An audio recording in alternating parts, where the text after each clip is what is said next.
Seguro que no quieres más pavo, Adriana, estás más delgada que nunca. La voz de mi suegra, Pilar, sonaba a miel podrida mientras me ofrecía la fuente. Aquella cena de Nochebuena en su mansión de La Moraleja era el escenario perfecto para la hipocresía. 40 personas sentadas alrededor de mesas decoradas con velas blancas y centros de flores rojas. Familias enteras que sonreían mientras apuñalaban por la espalda. Estoy bien, gracias, respondí sin mirarla. Solo que Mateo me ha tenido despierta toda la noche. Mentira, mi hijo de 5 años dormía como un bendito desde las 9. Era Javier quien me mantenía en vela. Sus silencios, sus llamadas perdidas, ese perfume dulzón que llegaba a casa pegado a sus camisas y que yo fingía no notar. Pues cuídate, hija, dijo Pilar con una sonrisa que no llegaba a sus ojos. No vaya a ser que Javier tenga que buscarse una mujer que sí pueda atenderlo. El comentario flotó en el aire como un cuchillo. Varios primos soltaron risitas ahogadas. Mi cuñada Marta me miró con suficiencia desde el otro lado de la mesa. Mamá, por favor, intervino Javier sin dejar de mirar su móvil. Déjala en paz. Su tono no era defensivo, era molesto, como si yo fuera un estorbo en su perfecta cena familiar. Apreté la servilleta entre mis dedos hasta que las uñas se me clavaron en la palma. Llevaba 7 años soportando aquello, 7 años tragando sapos y callando bocados. Pero esa noche algo en mi pecho latía diferente, como un animal enjaulado que olía a la libertad. Javier, ¿puedo hablar contigo un momento? Susurré inclinándome hacia él. Ahora no, Adriana, estoy hablando con mi tío Carlos sobre el caso de la semana que viene. Es importante, ya me dirás mañana. Su mano derecha no dejaba de deslizar la pantalla del iPhone. Mensajes, fotos, secretos que yo aún no había descubierto. Llevas una semana durmiendo en el sofá, dije en voz más alta de lo que pretendía. Y hoy, en Nochebuena, apenas me has dirigido la palabra. El silencio cayó sobre la mesa como una losa. Hasta los niños dejaron de jugar con los langostinos. Javier levantó la vista por fin. Sus ojos azules, esos que me enamoraron en la facultad de Derecho, me miraron con una frialdad que nunca había visto antes. ¿De verdad quieres hacer esto aquí?, preguntó con una sonrisa tensa. Delante de toda la familia. Tú elegiste poner a nuestra familia en medio cuando decidiste ignorarme durante semanas. Señores, disculpen a mi esposa, dijo él levantándose y ajustándose la chaqueta de Armani. Creo que necesita tomar el aire. Me agarró del brazo con fuerza suficiente para dejar marca. Demasiada fuerza, la suficiente para que mi instinto gritara peligro. Suéltame, dije en voz baja pero firme. Camina o haré un escándalo, susurró contra mi oído. Y te recuerdo que mañana tenemos la reunión con el juez por la herencia de tu padre. No creo que quieras que tu padre se entere de que su hija es una histérica. Mi padre, don Luis García, es juez de la Audiencia Nacional, el hombre que me enseñó que la justicia existe, pero que hay que pelearla. El mismo que estaba sentado al otro lado de la mesa, observándome con sus ojos viejos y sabios. Caminé. Javier me condujo al despacho de su padre, una habitación oscura llena de libros de leyes y trofeos de caza. Cerró la puerta con un golpe seco. ¿Qué coño te pasa, Adriana?, escupió sin molestarse en bajar la voz. Llevo meses aguantando tus paranoias, tus preguntas, tus miradas de perro apaleado. Estoy harto. ¿Mis paranoias?, repetí incrédula. ¿Llamas paranoias a que encuentre mensajes de otra mujer en tu teléfono? No tienes pruebas de nada. Tengo tus ojos cuando mientes. Tengo tu cuerpo cuando llegas a casa oliendo a otro perfume.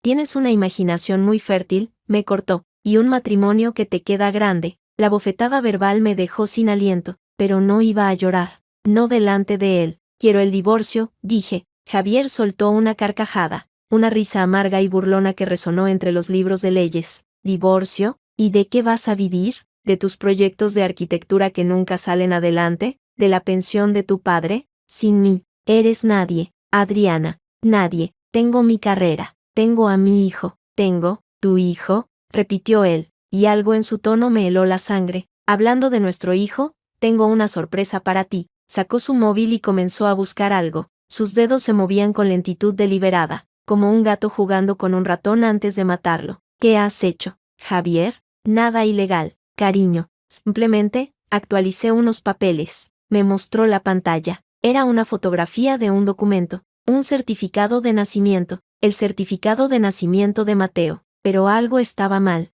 muy mal. Allí, donde debía poner Mateo Javier García López, ponía otra cosa. Mateo Silvio García López. ¿Qué es esto?, susurré sintiendo que el mundo se inclinaba bajo mis pies. Un homenaje, dijo él con una sonrisa de triunfo. Silvio es el nombre de mi socio. Bueno, de mi socia, Silvia. ¿La conoces? Es diseñadora de interiores. Rubia, muy guapa. Le pusiste a mi hijo el nombre de tu amante. No era una pregunta, era una constatación, una certeza que me atravesó el pecho como un cuchillo. Técnicamente, es el segundo nombre, corrigió él como si aquello fuera un detalle menor. Y además, no fue solo idea mía. Silvia insistió mucho. Dice que es una forma de sellar nuestro compromiso. ¿Vuestro compromiso? Nos vamos a casar cuando esto termine. Ya sabes, cuando el polvo del divorcio se haya asentado. Sentí que las rodillas me fallaban. Me apoyé en la estantería y un libro cayó al suelo. Código Civil. ¡Qué ironía! ¿Por qué?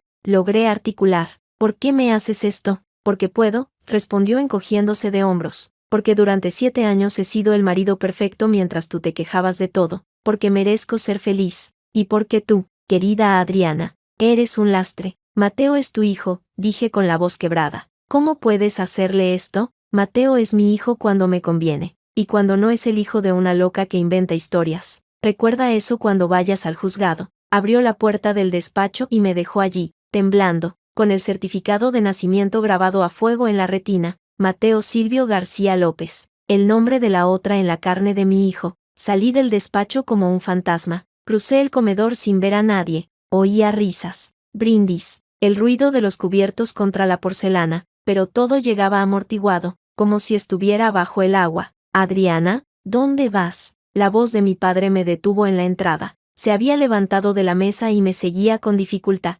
apoyándose en su bastón. Papá, comencé, pero las palabras se atascaron en mi garganta. Te vi salir con Javier, te vi temblar. ¿Qué ha pasado? Él, tragué saliva. Él le puso a Mateo el nombre de su amante en el registro civil. Mi padre envejeció 10 años en ese instante. Sus ojos, nublados por la edad, brillaron con una furia antigua. ¿Estás segura? Me lo enseñó. En su móvil, el certificado. Eso es falsificación de documento público, dijo mi padre con voz grave. Y además, es una humillación, un delito contra el honor. No voy a denunciarlo. Papá, voy a pedir el divorcio, y voy a pedir la custodia exclusiva de Mateo. ¿Sabes lo que eso implica? Preguntó él. Vas a tener que luchar contra uno de los bufetes más poderosos de Madrid, contra tu propia familia política, contra todo, lo interrumpí, pero no voy a permitir que mi hijo crezca pensando que está bien que su padre lo use como arma contra su madre. Mi padre me miró largamente,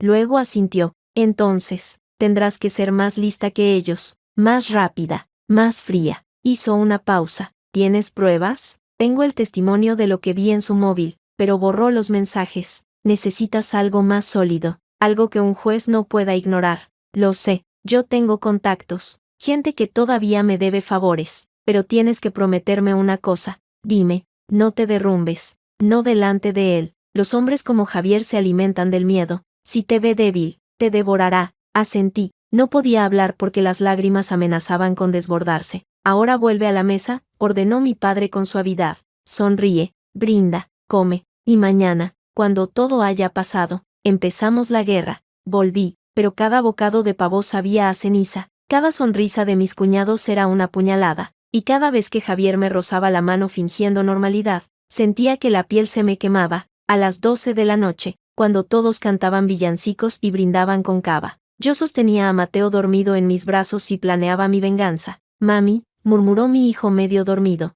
¿por qué estás tan seria? Por nada, cariño, susurré besando su frente. Mami solo está pensando. ¿En qué? En cómo hacer que el mundo sea un lugar mejor para ti. ¿Y lo vas a conseguir? Sonreí, una sonrisa que no tenía nada de dulce. Sí, te lo prometo. Aquella noche, mientras Javier dormía plácidamente a mi lado en la cama de matrimonio, yo esperé a que su respiración se volviera profunda y regular. Entonces, con el sigilo de una ladrona, cogí su móvil de la mesilla. Había cambiado la contraseña, pero yo conocía a Javier mejor que nadie. Probé con la fecha de nacimiento de su madre. Error. Con la de su padre. Error. Con el cumpleaños de Mateo. Acceso concedido. El corazón me latía tan fuerte que temí que despertara. Mis dedos temblorosos navegaron hasta la aplicación de mensajes. Allí estaba. Una conversación con ese diseño interiores. Los leí todos, uno por uno. Cada mensaje era una herida abierta. Esta noche no puedo. Silvia, mi mujer está sospechando. Pues dile que tienes trabajo. O invéntate algo. Te necesito. Eres una egoísta. ¿Sabes el riesgo que corro? Tú corres el riesgo. Yo corro las piernas. Y te recuerdo que si no fuera por mí, tu hijo no tendría segundo nombre. Eso fue un error. No debía hacerlo. Demasiado tarde, cariño. Ya está hecho. Y si no quieres que se entere todo el mundo, mejor que te portes bien. Había más. Fotos, videos, promesas, planes de futuro. Guardé capturas de todo. Las envié a mi correo personal. Luego borré el rastro. Cuando terminé, el reloj marcaba las 3 de la madrugada. Dejé el móvil en su sitio y me tumbé boca arriba, mirando el techo. Javier se movió en sueños y murmuró algo ininteligible. Duerme bien, susurré. Mañana empieza tu pesadilla. A la mañana siguiente, mientras él dormía la resaca del champán, yo ya estaba en el despacho de Carmen, la abogada que mi padre me había recomendado. ¿Tienes material suficiente para pedir la custodia exclusiva?, dijo Carmen tras revisar las capturas. Pero va a ser una batalla dura. Javier tiene recursos, contactos, y un bufete entero detrás. No me importa. Debería, porque él no va a rendirse fácilmente. Va a usar todas las armas sucias que tenga, incluyendo a tu hijo. Por eso estoy aquí, para que me ayudes a protegerlo. Carmen asintió. Era una mujer de unos 50 años, pelo canoso recogido en un moño severo, gafas de pasta negra y una mirada que había visto demasiadas miserias humanas. Voy a ser sincera contigo, Adriana. El sistema está diseñado para proteger al padre, incluso cuando es un infiel, incluso cuando es un manipulador, a menos que demuestres que es un peligro activo para el menor. Lo más probable es que consigas custodia compartida. ¿Compartida? Después de lo que ha hecho, la ley no castiga la infidelidad, castiga el maltrato, y lo que tienes aquí es infidelidad, no maltrato. ¿Ponerle a mi hijo el nombre de su amante no es maltrato? Es humillación, es vejación, pero no es violencia física. Y los jueces, sobre todo los de familia, son muy conservadores. Apreté los puños. Entonces, ¿qué hago? Juega sucio, dijo Carmen con una sonrisa helada, pero dentro de la ley, consigue más pruebas. Grábalo admitiendo que lo hizo para hacerte daño, consigue que Silvia testifique, y sobre todo, haz que Mateo diga delante de un psicólogo que prefiere estar contigo. Mateo tiene 5 años. Suficiente. Los niños de 5 años dicen la verdad. Y los jueces lo saben. Salí del despacho sintiéndome más fuerte y más rota al mismo tiempo. Tenía un plan, tenía una estrategia, pero también tenía un nudo en el estómago que no desaparecía. Esa tarde, cuando fui a recoger a Mateo al colegio, me encontré con una sorpresa. Señora García, dijo la directora, una mujer de aspecto severo llamada Doña Remedios. Su marido ha recogido al niño hace una hora. ¿Cómo?, pregunté sintiendo que la sangre se me helaba. Él no tenía permiso. Yo soy la tutora legal. Su marido me mostró un documento firmado por usted autorizándolo. Yo no he firmado nada. Doña Remedios me miró con desconfianza. El documento tenía su firma, y está registrado en el sistema. Enséñemelo. Me condujo a su despacho y abrió el expediente de Mateo.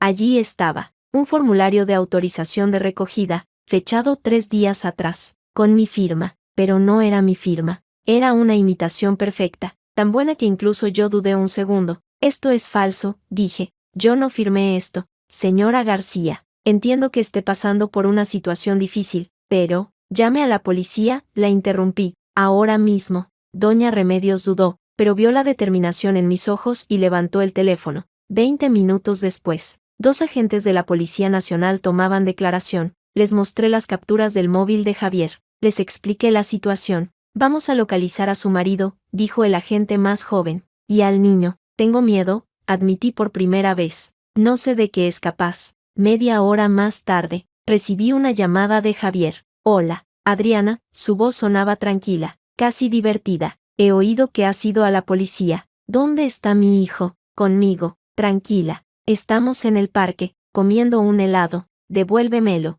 Claro, pero primero, quiero que sepas una cosa, que he contratado al mejor abogado de Madrid, y voy a pedir la custodia completa de Mateo. Porque tú, querida, eres una madre inestable que inventa historias de infidelidad para ocultar su propia incapacidad. Tengo pruebas. ¿Pruebas? Río. ¿Las capturas de pantalla? Eso no vale nada en un juicio. Puedo decir que las falsificaste, que eres una obsesiva, que me persigues. Tengo testigos. ¿Quién? ¿Tu padre? Un anciano senil. ¿Tu amiga Cristina? Una periodista fracasada. Nadie te va a creer, Adriana, porque yo soy Javier García. Y en esta ciudad, mi palabra pesa más que la tuya. Colgó. Me quedé paralizada en medio de la calle, con el teléfono en la mano, sintiendo que el mundo se derrumbaba a mi alrededor, pero entonces recordé las palabras de mi padre. No te derrumbes, no delante de él. Respiré hondo, marqué el número de Carmen. ¿Ha secuestrado a Mateo?, dije sin preámbulos. ¿Secuestrado? ¿O lo ha recogido del colegio? Con un documento falso, con mi firma falsificada. Hubo un silencio al otro lado de la línea. Eso cambia las cosas, dijo Carmen finalmente. Eso es delito. Lo sé. ¿Tienes alguna prueba de que la firma es falsa? Tengo mis documentos originales, y un perito calígrafo que puede compararlos. Bien, dame una hora. Voy a presentar una denuncia por sustracción de menores y falsificación documental. ¿Y Mateo? Si Javier tiene 2 dedos de frente, lo devolverá antes de que la policía llame a su puerta. Si no, entonces, le vamos a caer todo el peso de la ley encima. Colgué, y esperé, una hora eterna, sentada en un banco de la plaza, viendo pasar coches, familias, niños riendo, todos normales, todos felices, todos excepto yo. El móvil vibró, era Javier. He dejado a Mateo en casa de mi madre, dijo sin saludar. Puedes ir a buscarlo. ¿Por qué has hecho esto? Para que aprendas, para que sepas quién manda aquí, y para que entiendas que si juegas conmigo, pierdes. No he terminado, Javier. Esto no ha hecho más que empezar. Adelante, haz lo que tengas que hacer, pero recuerda, yo tengo más dinero, más contactos y más tiempo que tú. Al final, te rendirás. Nunca. Colgué, llamé a un taxi, y fui a casa de mi suegra. Cuando llegué, Pilar me abrió la puerta con expresión de circunstancias. Está en el jardín, jugando, dijo. Javier me explicó todo. Dice que estás pasando por una crisis. ¿Crisis? Repetí incrédula. ¿Eso te dijo? Mira, Adriana, no sé qué está pasando entre vosotros, pero mi hijo es un buen hombre, un buen padre, y no creo que merezca. Su hijo, la interrumpí, le puso a Mateo el nombre de su amante, y hoy falsificó mi firma para secuestrarlo. ¿Eso te parece un buen hombre? Pilar palideció. Eso no puede ser cierto. Pregúntale quién es Silvia. Sin esperar respuesta, crucé el jardín y encontré a Mateo montado en un columpio, riendo. Mami, gritó al verme, papá me trajo aquí, dijo que era una sorpresa. Sí, cariño, dije abrazándolo con todas mis fuerzas. Una sorpresa. Lo cogí en brazos y salí de allí sin mirar atrás. En el taxi, de vuelta a casa, Mateo me preguntó, mami, ¿papá y tú os vais a separar? ¿Por qué dices eso? Porque Silvia, la amiga de papá, me dijo que pronto iba a ser mi nueva mamá. El mundo se detuvo. ¿Cuándo te dijo eso? El otro día, cuando fuimos al parque, dijo que papá y ella se iban a casar y que yo viviría con ellos. ¿Y qué le dijiste tú? Que no quería, que yo quiero vivir contigo. Apreté a mi hijo contra mi pecho y sentí que las lágrimas, por fin, se desbordaban. No te preocupes, mi amor, susurré. Mami va a hacer todo lo posible para que eso no pase. ¿Me lo prometes? Te lo juro por mi vida. Esa noche, cuando Mateo durmió por fin, me senté frente al ordenador y escribí un correo a Cristina, mi amiga periodista. Necesito tu ayuda.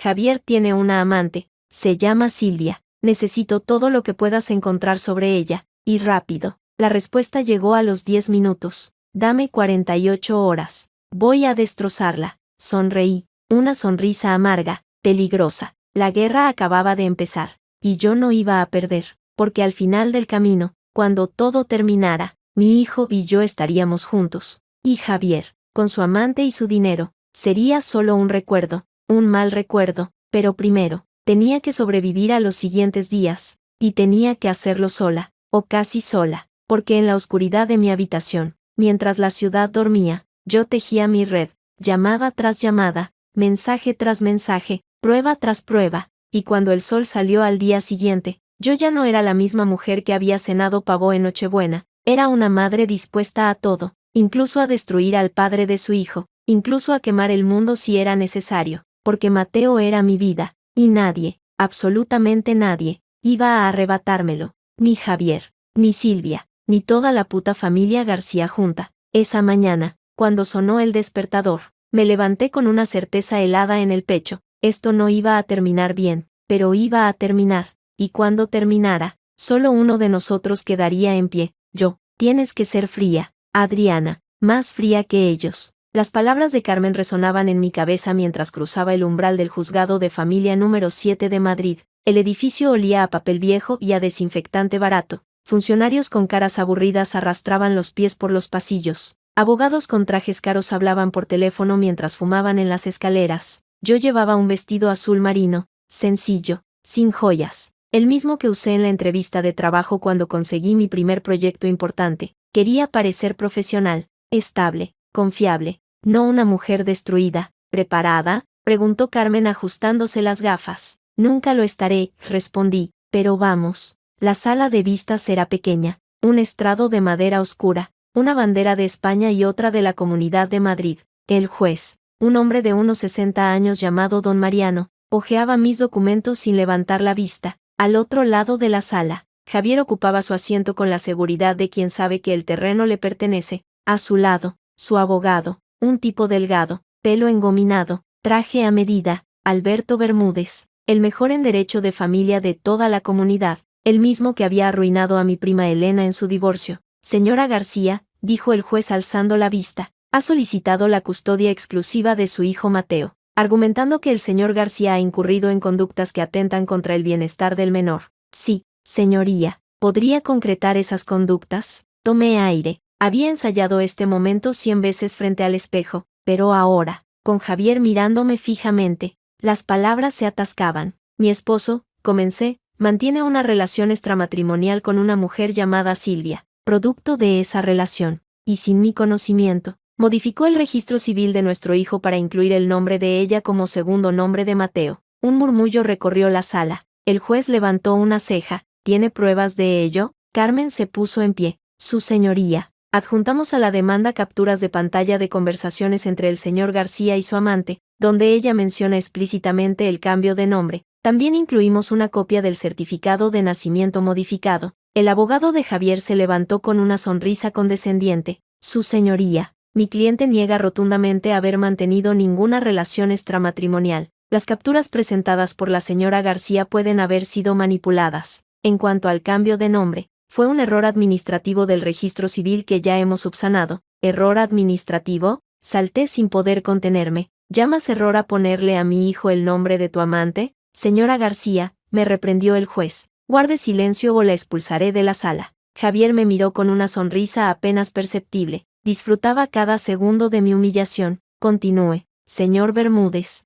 mi cliente, señoría, es un abogado de prestigio, un padre ejemplar que ha cuidado de su hijo desde el nacimiento. La señora García, por el contrario, ha mostrado signos de inestabilidad emocional en los últimos meses. Tenemos informes de su entorno laboral que indican que ha descuidado sus responsabilidades profesionales. ¿Informes?, pregunté incrédula. ¿De quién? De sus compañeros de trabajo, respondió Bermúdez sacando una carpeta. Testimonios que afirman que la señora García ha faltado a reuniones importantes, ha llegado tarde a entregas de proyectos y ha mostrado un comportamiento errático. Eso es mentira, dije volviéndome hacia el juez. Nunca he faltado a una reunión. Mis proyectos están todos entregados en plazo. Señora García, insistió Bermúdez, ¿podría explicar entonces por qué perdió el contrato con el estudio de arquitectura Martínez y Asociados el mes pasado? El golpe fue certero. Perdí ese contrato porque Javier canceló la línea de crédito que usábamos conjuntamente. Sin su firma, el proyecto se cayó, pero en el papel, parecía mi culpa. Hubo problemas de financiación, dije débilmente. Problemas de financiación que usted no supo resolver, remató Bermúdez. Lo que demuestra, señoría, que la señora García no tiene la estabilidad económica ni emocional para hacerse cargo de un menor en exclusiva. El juez asintió lentamente. Podía ver en sus ojos que las palabras de Bermúdez habían calado. Señoría, intervino Carmen, me opongo. Mi clienta es una arquitecta reconocida con una trayectoria impecable. La pérdida de un contrato no la convierte en una madre incompetente, pero sí plantea dudas sobre su capacidad para mantener el nivel de vida del menor, respondió el juez. Señora García, ¿cuál es su situación económica actual? Trabajo por cuenta propia, expliqué. Tengo proyectos en curso, y cuento con el apoyo de mi familia. ¿Su familia?, interrumpió Bermúdez. Se refiere a su padre, don Luis García. ¿Es juez de la Audiencia Nacional? El mismo que fue investigado por aceptar sobornos hace 10 años. Mi padre nunca fue condenado, dije apretando los dientes. Fue absuelto de todos los cargos.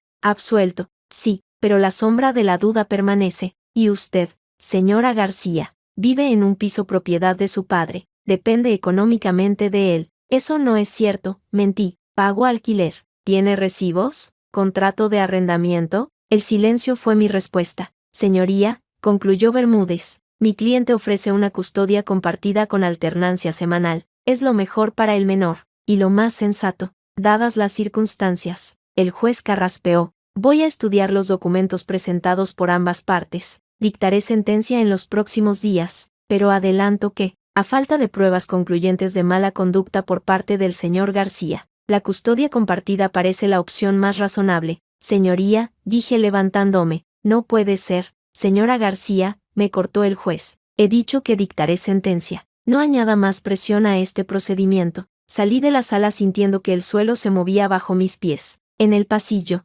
Javier me alcanzó. ¿Ves, Adriana?, dijo en voz baja. Te lo advertí, no puedes ganarme. Esto no ha terminado. Oh, sí que ha terminado. Vas a compartir la custodia. Y cada semana, cuando Mateo venga a mi casa, voy a asegurarme de que sepa que su madre es una fracasada. Si te atreves a hablar mal de mí delante de mi hijo, ¿qué vas a hacer? Me desafió. ¿Denunciarme? Adelante. Cada denuncia tuya será una prueba más de tu inestabilidad. Se alejó silbando, los pasos resonando en el pasillo vacío. Carmen puso una mano en mi hombro. No ha ido bien, pero no está perdido. Acabo de ver cómo se desmorona todo. Carmen, el juez ya ha decidido. El juez ha dicho que estudiará los documentos. Eso significa que aún podemos presentar más pruebas. ¿Qué pruebas? Javier ha limpiado su rastro, ha borrado mensajes, ha comprado testigos, ha manipulado todo. Hay algo que no puede manipular, dijo Carmen con una sonrisa misteriosa. A Silvia.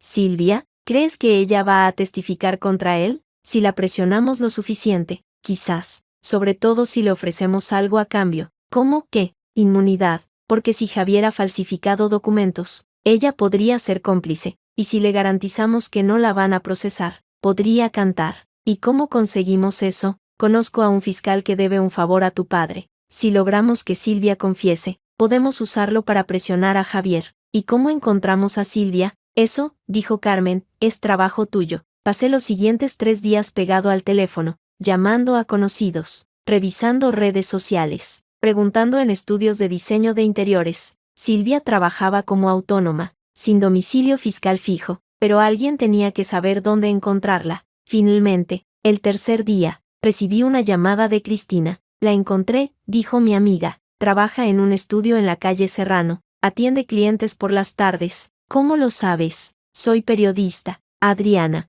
Sé encontrar gente. Y además, tengo una amiga que trabaja en el mismo edificio. ¿Puedes conseguirme una cita? Mejor. Puedo conseguirte que finja ser una clienta interesada en reformar su casa. Así podrás hablar con ella sin levantar sospechas. Eres un genio. Lo sé, pero cuando esto termine, me debes una cena. Y no en un sitio cutre. Te debo lo que quieras. 2 días después, a las 6 de la tarde, entraba en el estudio de diseño Espacios Únicos en la calle Serrano. Olía a madera y a perfumes caros. En las paredes, muestras de telas y catálogos de muebles de diseño. Una recepcionista me indicó una sala de espera. Minutos después, una mujer rubia, de unos 30 años, vestida con un conjunto blanco impecable, salió a recibirme. ¿Señora García?, preguntó con una sonrisa profesional. Soy Silvia. Encantada. La miré fijamente. Era más guapa de lo que imaginaba. Ojos verdes, piel perfecta, labios carnosos. La clase de mujer que podía hacer que cualquier hombre olvidara sus promesas. Gracias por recibirme, dije estrechando su mano. Me han hablado muy bien de su trabajo. Pase, siéntese, cuénteme qué necesita. Entramos en su despacho. Un espacio luminoso, lleno de plantas y muestras de materiales. Ella se sentó detrás de un escritorio minimalista y yo enfrente, en una silla de diseño escandinavo. Estoy pensando en reformar el salón de mi casa, mentí. Algo moderno, pero acogedor. Por supuesto. ¿Tiene alguna idea de lo que quiere? Madera clara, mucha luz natural, quizás una chimenea eléctrica. Buena elección. La madera clara da amplitud, y las chimeneas eléctricas son muy eficientes. Mientras hablaba, yo observaba cada uno de sus gestos. La forma en que movía las manos al explicar, la manera en que sonreía mostrando los dientes perfectos. Buscaba algún signo de vulnerabilidad, algún punto débil. ¿Lleva mucho tiempo en este estudio?, pregunté fingiendo interés. 5 años. Empecé como becaria y ahora soy socia. Debe ser gratificante. Lo es, aunque el mundo del diseño es muy competitivo. Como la arquitectura, dije, yo también trabajo en el sector. ¿Arquitectura? Qué interesante. Estudio propio, autónoma, proyectos pequeños. Pero me mantengo. Silvia asintió, pero noté que su mirada se desviaba hacia la puerta. Impaciente. Quería terminar la reunión cuanto antes. Bueno, si me da sus datos, puedo prepararle un presupuesto, dijo abriendo un cajón. Antes de eso, dije cambiando el tono, quería preguntarle una cosa. Sí, ¿conoce a Javier García? El bolígrafo que sostenía se detuvo en el aire, su sonrisa se congeló. Perdone, Javier García, abogado, casado, con un hijo de 5 años. ¿Le suena, señora García? No sé de qué me habla. Claro que lo sabe, porque usted es su amante, y porque usted le pidió que pusiera su nombre en el certificado de nacimiento de mi hijo. Silvia palideció, dejó el bolígrafo y se recostó en su silla. Usted es Adriana García, su mujer. Bueno, su pronta es mujer. Mire, no sé qué cree saber, pero, sé todo, la interrumpí. Tengo capturas de sus conversaciones. Tengo el certificado de nacimiento. Tengo testigos que las vieron juntos. Eso no prueba nada, ¿no? Entonces, ¿por qué está temblando? Silvia se mordió el labio inferior. Sus ojos verdes buscaban una salida que no existía. ¿Qué quiere?, preguntó finalmente. Quiero que testifique contra él. ¿Está loca? Si hago eso, arruino mi carrera, mi reputación, todo. Y si no lo hace, arruino yo su carrera. Tengo contactos en el Colegio de Arquitectos. Una denuncia por inmoralidad profesional puede costarle el título. No puede hacer eso. Puedo y lo haré, a menos que me ayude. Silvia se levantó y comenzó a pasear por la habitación. Sus tacones resonaban contra el suelo de madera. Javier me prometió que se iba a divorciar, dijo en voz baja. Me dijo que era cuestión de tiempo, que usted era una mujer difícil, que no lo entendía, y le creyó. Necesitaba creerle. Estaba enamorada. ¿Enamorada? Reí amargamente. Usted no sabe lo que es el amor. El amor no usa a un niño como arma. El amor no pone el nombre de la amante en un certificado de nacimiento. Eso fue idea suya, dijo Silvia. Yo no quise. Le dije que era una locura, pero él insistió. Dijo que era la única forma de asegurarse de que usted nunca pudiera olvidar lo que había pasado. ¿Y usted aceptó? Estaba ciega. Creía que si lo hacía, él me sería fiel, que me elegiría a mí. ¿Y ahora? ¿Sigue ciega? Silvia se detuvo y me miró. Por primera vez, vi algo humano en sus ojos. No, dijo, ya no. Hace 2 semanas descubrí que también está liado con otra. Una tal Marta, una abogada de su bufete. La información me golpeó como un puñetazo, pero no en el estómago, en el orgullo, porque significaba que no era especial, ni siquiera era la única. ¿Y qué piensa hacer al respecto?, pregunté. Nada, no puedo competir con eso. Prefiero olvidarlo y seguir con mi vida. Puede hacer algo, insistí. Puede ayudarme a hundirlo. ¿Para qué? ¿Para que usted gane la custodia? ¿Qué gano yo? Su conciencia limpia, y mi silencio. Silvia dudó. Podía ver la lucha interna en sus ojos, el miedo a perderlo todo, el deseo de vengarse. ¿Qué tendría que hacer exactamente?, preguntó. Declarar ante el juez que Javier le pidió que lo ayudara a modificar el registro civil, que sabía que era ilegal, y que lo hizo para hacerme daño. Si hago eso, él me odiará. Ya la odia. La está engañando con otra. ¿Qué más da? Tiene razón, dijo finalmente. No tengo nada que perder. Entonces, lo hará, con una condición. Dígame, quiero protección. Si Javier descubre que he testificado, puede intentar vengarse. Puedo conseguirle un abogado. Y si es necesario, protección policial. Está bien, asintió. Lo haré. Salí del estudio sintiendo que el mundo pesaba menos sobre mis hombros. Tenía un testigo. Tenía una oportunidad. Pero cuando llegué a casa, me esperaba una sorpresa desagradable. Javier estaba sentado en el sofá de mi salón, con Mateo dormido en su regazo. ¿Cómo has entrado?, pregunté alarmada. Todavía tengo llaves, respondió sin levantarse. Y además, quería hablar contigo. No tenemos nada que hablar. Claro que sí, he sabido que has ido a ver a Silvia. El corazón me dio un vuelco. ¿Cómo? Tengo gente que me informa, gente que trabaja para mí. ¿Creías que podías moverte sin que yo me enterara? No importa, ya tengo lo que necesitaba. ¿De verdad?, sonrió. ¿Por qué he estado pensando? Y creo que deberíamos reconsiderar nuestra estrategia. ¿Nuestra estrategia? No hay ningún nuestro. Somos enemigos. Eso crees tú, pero yo creo que podemos llegar a un acuerdo. ¿Qué tipo de acuerdo? Retiro la demanda de custodia compartida. Te doy la custodia exclusiva. A cambio, Tú retiras todas las acusaciones y firmas un acuerdo de confidencialidad. ¿Por qué harías eso? Porque me he dado cuenta de que esta guerra nos está destruyendo a ambos, y sobre todo, está dañando a Mateo. ¿Desde cuándo te importa Mateo? Siempre me ha importado, pero soy un hombre orgulloso, y a veces, el orgullo nubla el juicio. Sus palabras sonaban sinceras, pero algo en su mirada me decía que mentía. ¿Y Silvia? Pregunté. ¿Qué pasa con ella? Silvia es agua pasada. Terminé con ella hace semanas. Mientes. Sigue enamorada de ti. Ella cree estarlo, pero yo nunca la quise. Solo era un pasatiempo. Eres un monstruo, quizás, pero soy un monstruo que te está ofreciendo la paz. ¿La aceptas? Dudé. Por un momento, consideré la posibilidad, terminar con todo, dejar atrás la guerra, criar a Mateo en paz. Pero entonces recordé el certificado de nacimiento, recordé su sonrisa cuando me mostró el nombre de Silvia, recordé todas las noches de insomnio, todas las lágrimas, toda la humillación. No, dije,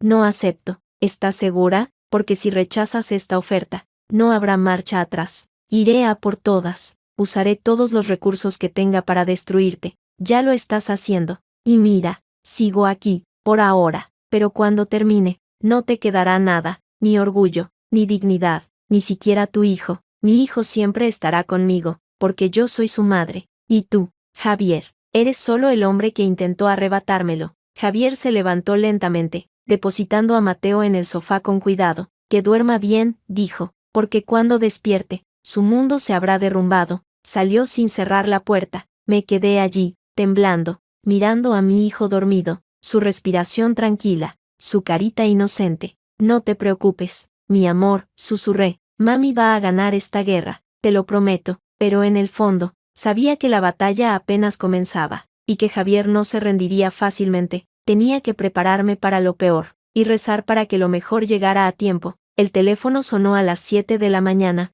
Era Carmen. Tenemos un problema, dijo sin saludar. Silvia ha desaparecido. Me incorporé en la cama de golpe, despejada al instante. ¿Desaparecido? ¿Cómo que ha desaparecido? No responde al teléfono. No ha ido al estudio. Su vecina dice que no la ve desde anteayer. ¿Has llamado a la policía? No podemos. No hay denuncia. No hay delito. Una adulta puede desaparecer si quiere. Javier, dije apretando los dientes. Él ha hecho algo. No tenemos pruebas. No las necesito. Lo sé. Colgué y marqué el número de Javier. Contestó al segundo tono, como si estuviera esperando mi llamada. Buenos días, Adriana. Madrugas mucho. ¿Dónde está Silvia? Silvia, no sé de qué me hablas. No me mientas. Sé que has hecho algo. ¿Yo? ¿Qué podría haber hecho? Si soy un pobre abogado que intenta salvar su matrimonio, te voy a denunciar. ¿Denunciarme? ¿Por qué? ¿Por qué tu amiga se ha ido de viaje? No seas ridícula. No es un viaje. Ha desaparecido.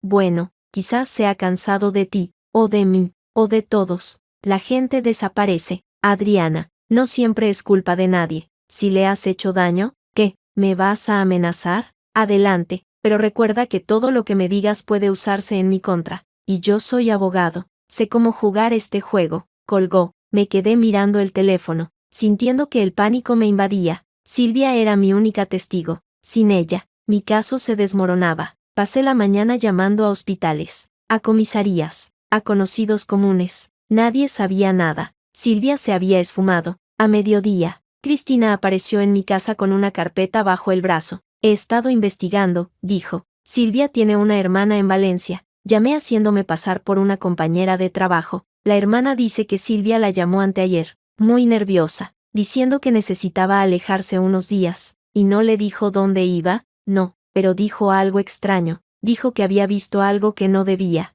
¿Visto algo? ¿El qué? No lo sé, pero si Javier la amenazó, quizás ella tenía información que lo incriminaba. ¿Cómo qué? No sé, pero podemos intentar rastrear sus movimientos, revisar sus redes sociales, sus correos, sus llamadas. Eso es ilegal. Soy periodista, tengo fuentes. Cristina pasó las siguientes horas frente al ordenador, mientras yo cuidaba a Mateo, que estaba de vacaciones escolares. Jugaba con sus coches en el salón, ajeno al infierno que se cosía a su alrededor. Mami, dijo de repente, ¿por qué Silvia ya no viene a verme? El corazón se me paró. ¿Silvia te veía? Sí, papá la llevaba al parque algunos días. Jugábamos juntos. Me compraba helados. ¿Y por qué no me lo dijiste antes? porque papá dijo que era un secreto, que si te enterabas, te pondrías triste. Sentí que la sangre me hervía. No solo me había engañado con ella, también la había metido en la vida de mi hijo. ¿Cuántas veces la viste? Muchas. Una vez vino a casa de la abuela Pilar. Dijo que pronto sería mi nueva mamá. ¿Y qué sentiste cuando dijo eso? No me gustó. Yo quiero que tú seas mi mamá siempre. Lo abracé con fuerza, sintiendo que las lágrimas amenazaban con salir. Siempre lo seré, cariño, siempre. Esa noche, cuando Mateo durmió, Cristina me mostró lo que había encontrado. Silvia tenía una cuenta de correo secundaria, explicó, una que usaba para comunicarse con Javier. Y adivina qué encontré. Me giró la pantalla. Era un correo de Silvia a Javier, fechado 3 días antes de su desaparición. Javier, no puedo más con esta situación. He descubierto que me has estado mintiendo, no solo sobre tu mujer, sino sobre todo. He visto los documentos que guardas en el despacho. Sé lo que hiciste con el dinero de tu suegro. Si no me dices la verdad, se lo contaré todo a Adriana. ¿Documentos? Pregunté. ¿Dinero de mi padre? Parece que Silvia descubrió algo gordo, algo que Javier no quería que supieras. ¿Qué clase de documentos? No lo especifica, pero si la amenazó para que callara, debe ser importante. Recordé entonces algo que mi padre me había dicho meses atrás, que Javier había estado gestionando unas inversiones para él, que algo no cuadraba en los números. Mi padre, dije, Javier llevaba sus cuentas, quizás encontró algo. ¿Tu padre te dijo algo? No, pero ahora que lo pienso, últimamente estaba muy preocupado. Decía que había perdido dinero, pero no me daba detalles. Creo que es hora de hablar con tu padre. A la mañana siguiente, fui a casa de mi padre. Vivía en un piso en el barrio de Salamanca, lleno de libros y recuerdos de una vida dedicada a la ley. Papá, dije nada más entrar, necesito que me hables de las inversiones que Javier gestionaba para ti. Mi padre envejeció 10 años en ese instante. Se dejó caer en su sillón favorito y suspiró profundamente. ¿Por qué preguntas eso ahora? Porque he descubierto que Javier puede haber estado robándote, y que Silvia, su amante, lo descubrió antes de desaparecer. ¿Silvia? ¿La amante? Sí, y ahora ha desaparecido. Creo que Javier la ha silenciado. Mi padre se pasó una mano por la cara. Nunca quise preocuparte, dijo, pero tienes razón. Javier me convenció para invertir en unos fondos de alto riesgo. Me dijo que eran seguros, que él los supervisaría personalmente, pero hace unos meses, cuando pedí recuperar el dinero, me dijo que se había perdido. ¿Cuánto dinero? Todo. Adriana, mis ahorros de toda una vida, cerca de 800.000 euros. ¿800.000? Repetí incrédula. ¿Y no hiciste nada? Intenté investigar, pero los papeles que firmé eran complejos, y Javier siempre encontraba excusas. Decía que era culpa del mercado, que los fondos se recuperarían. Papá, eso es estafa, robo. Hay que denunciarlo. No puedo. Si denuncio, saldrá a la luz que fui un imprudente, que un exjuez cayó en una estafa. ¿Mi reputación? Tu reputación no vale nada si estamos en la ruina, y además, Javier está usando ese dinero para pagar a sus abogados, para comprar testigos, para destruirnos. Mi padre guardó silencio. Podía ver la lucha interna en sus ojos, el orgullo contra la necesidad. ¿Qué necesitas de mí? Preguntó finalmente. Que me des acceso a todos los documentos, los contratos, los extractos bancarios, los correos, todo. Está en el despacho, en la caja fuerte. Pasé la tarde revisando papeles, contratos llenos de letra pequeña, extractos bancarios con movimientos sospechosos, correos donde Javier tranquilizaba a mi padre con promesas vacías. Y entonces lo encontré, un documento que no debía estar ahí, un poder notarial, firmado por mi padre, que autorizaba a Javier a disponer de todas sus cuentas sin supervisión. Papá, dije mostrándole el papel, ¿firmaste esto? Mi padre lo examinó, palideció. Nunca he visto este documento en mi vida, pero tiene tu firma. Es falsa. Alguien la ha falsificado. Javier, tiene que ser él. Él tenía acceso a documentos míos. Podía copiar mi firma. Esto es delito. Falsificación de documento público. Si llevamos esto al juez, no podemos, me interrumpió mi padre. Si presentamos esto, Javier dirá que lo firmé voluntariamente, que soy un anciano que no recuerda lo que hace, y como es juez, mi palabra no valdrá nada. Entonces, ¿qué hacemos? Necesitamos una prueba irrefutable, algo que demuestre que la firma es falsa. Un perito calígrafo. Exacto, pero necesitamos un documento original de Javier para comparar, algo que haya firmado él mismo. Tengo los papeles del divorcio, están firmados por él. No servirán. Esos documentos están hechos por su bufete. Puede haber variado la firma a propósito. Entonces, ¿qué? Necesitas algo personal, un contrato privado, una carta, algo que no esté relacionado con el caso. Pensé rápidamente. ¿Qué tenía yo de Javier que no hubiera sido manipulado? El contrato de alquiler de nuestro primer piso, dije. Lo firmamos juntos. Y sé dónde está guardado. Tráelo. Y también cualquier otro documento que tengas. Salí de casa de mi padre con una determinación renovada. Tenía un plan. Tenía una prueba potencial. Solo necesitaba tiempo. Pero el tiempo era justo lo que no tenía. Al día siguiente, recibí una citación judicial. La vista definitiva por la custodia de Mateo se celebraría en una semana. Carmen me llamó nada más recibirla. Tenemos que prepararnos, dijo. Javier va a ir a por todas. Lo sé, pero tengo algo. ¿El qué? Le expliqué lo del poder notarial, lo de la falsificación, lo del dinero de mi padre. Eso es oro puro, dijo Carmen. Si podemos probar que Javier falsificó la firma de tu padre, no solo ganamos la custodia, lo enviamos a la cárcel. El problema es probarlo. Necesito un perito. Conozco a uno, Miguel Ángel Romero, el mejor de España, pero es caro. No importa el dinero. Mi padre pagará lo que sea necesario.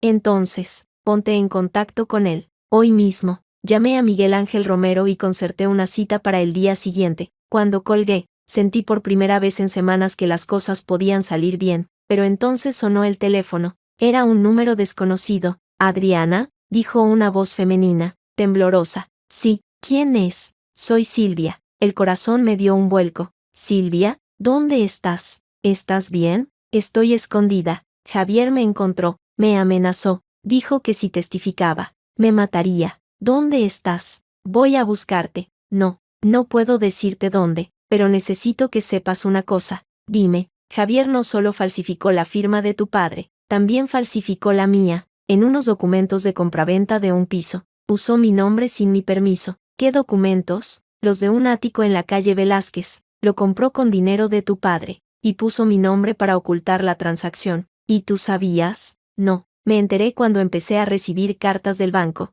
Hipotecas a mi nombre, deudas que no había contraído. ¿Por qué no denunciaste? Porque él me amenazó. Dijo que si decía algo, me acusaría de ser cómplice, y como mi nombre estaba en los papeles, nadie me creería. Silvia, tienes que testificar. Es la única forma de hundirlo. No puedo. Tengo miedo. Yo te protegeré. Tengo contactos. Puedo conseguirte protección policial. Y si no es suficiente, entonces moriremos juntas. Pero al menos, habremos hecho justicia. Hubo un largo silencio al otro lado de la línea. Está bien, dijo finalmente. Testificaré, pero con una condición. Dime, quiero que estés presente, en la sala, mirándome a los ojos, para recordarme por qué lo hago. Lo estaré, te lo prometo. Colgamos. Me quedé temblando, con el teléfono en la mano. Silvia estaba viva, y dispuesta a hablar, pero sabía que Javier no se rendiría sin lucha, y que los próximos días serían los más difíciles de mi vida. Tenía que prepararme, porque la guerra estaba a punto de estallar. Las 48 horas siguientes fueron un infierno de llamadas, papeleos y reuniones clandestinas.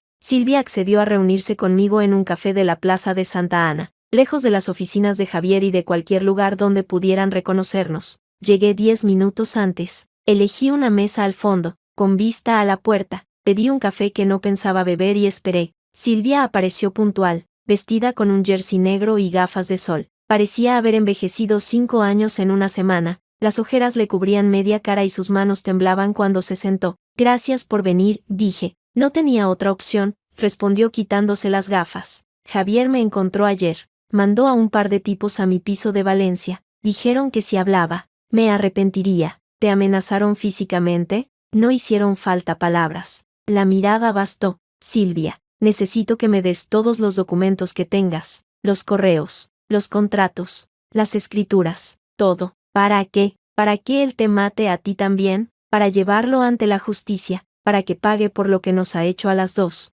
Silvia se rió, una risa amarga y rota. ¿Justicia? ¿Crees que existe? Javier es abogado, tiene contactos en todos los juzgados de Madrid. Su padre fue magistrado, su tío es fiscal. La justicia es su patio trasero. Por eso mismo tenemos que ser más listas que él. No sé si puedo. Mírame, dije obligándola a sostener mi mirada. Yo tampoco creía que podía. Durante 7 años fui la esposa perfecta, la que callaba, la que sonreía, la que fingía que todo estaba bien, pero un día descubrí que mi hijo llevaba tu nombre en su partida de nacimiento, y algo se rompió dentro de mí, algo que ya no se puede reparar. ¿Y qué hiciste? Decidí que no iba a ser la víctima, que iba a luchar, y que aunque perdiera, al menos habría intentado algo. Silvia bajó la vista. Sus dedos jugaban nerviosamente con la servilleta de papel. Tengo los documentos, dijo en voz baja, los originales, las escrituras del ático de la calle Velázquez, los extractos bancarios, los correos donde Javier me explica cómo poner el piso a mi nombre para ocultar el origen del dinero. ¿Dónde están?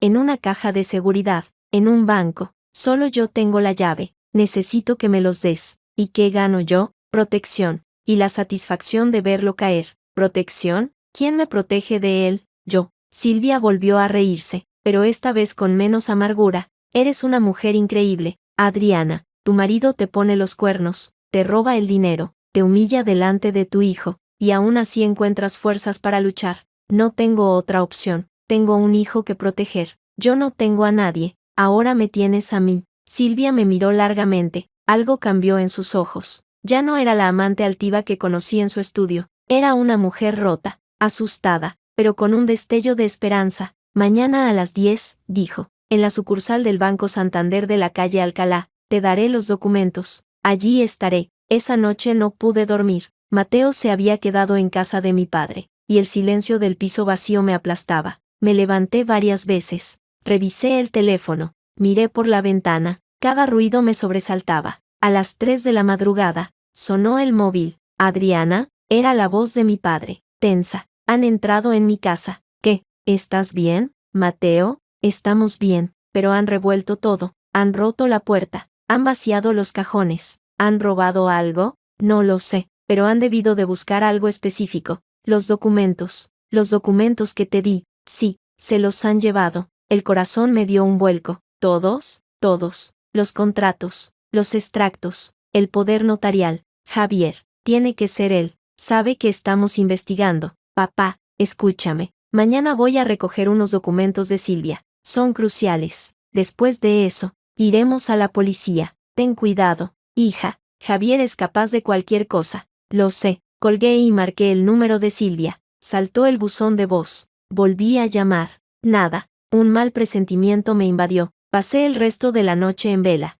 llamando a Silvia una y otra vez, sin respuesta. A las 7 de la mañana, decidí ir directamente al banco. Esperaría allí hasta que ella apareciera. Llegué a la sucursal a las 9:30. Me senté en una de las sillas de la entrada, vigilando la puerta. Los minutos pasaban lentos, eternos. Las 10, las 10:15, las 10:30. Silvia no apareció. A las 11, mi paciencia se agotó. Marqué su número por enésima vez. Esta vez, alguien contestó. ¿Silvia? No, dijo una voz masculina. Soy el inspector Jiménez, de la Policía Nacional. ¿Es usted Adriana García? Sí. ¿Qué ha pasado? Debe venir a la comisaría de la calle Leganitos. Tenemos que hablar. ¿Qué ha pasado con Silvia? Prefiero decírselo en persona. El viaje en taxi hasta la comisaría fue el más largo de mi vida. Las piernas me temblaban cuando entré en el edificio. El inspector Jiménez me esperaba en una sala gris, con una mesa metálica y 2 sillas. Era un hombre de unos 50 años, pelo canoso,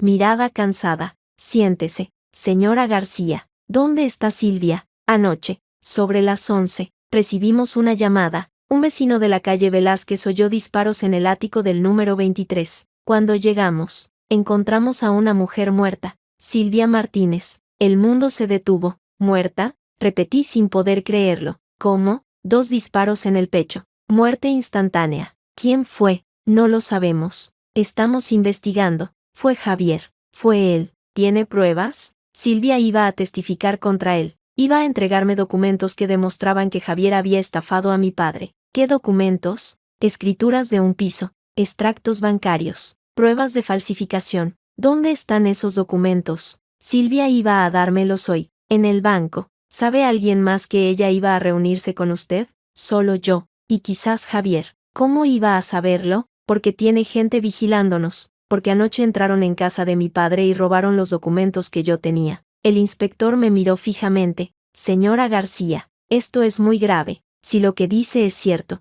estamos ante un asesinato premeditado. Lo es. Voy a necesitar que me dé todos los detalles. Desde el principio, hablé durante 1 hora, le conté todo, la infidelidad, el cambio de nombre, la falsificación, el dinero robado, la desaparición de Silvia, su llamada, su promesa de testificar. Cuando terminé, el inspector asintió lentamente. Vamos a abrir una investigación, pero necesito algo más que su testimonio. No tengo nada. Los documentos de mi padre fueron robados. Los de Silvia han desaparecido con ella. Entonces, estamos en punto muerto. No, dije de repente. Hay algo más. ¿El qué? Silvia me dijo que tenía una caja de seguridad en el Banco Santander. Dijo que solo ella tenía la llave. Si está muerta, la llave puede estar en su posesión, o puede que la haya escondido. Vamos a registrar su piso. Si encontramos la llave, abriremos la caja. Tengo que estar presente. No es habitual. Silvia iba a testificar por mí.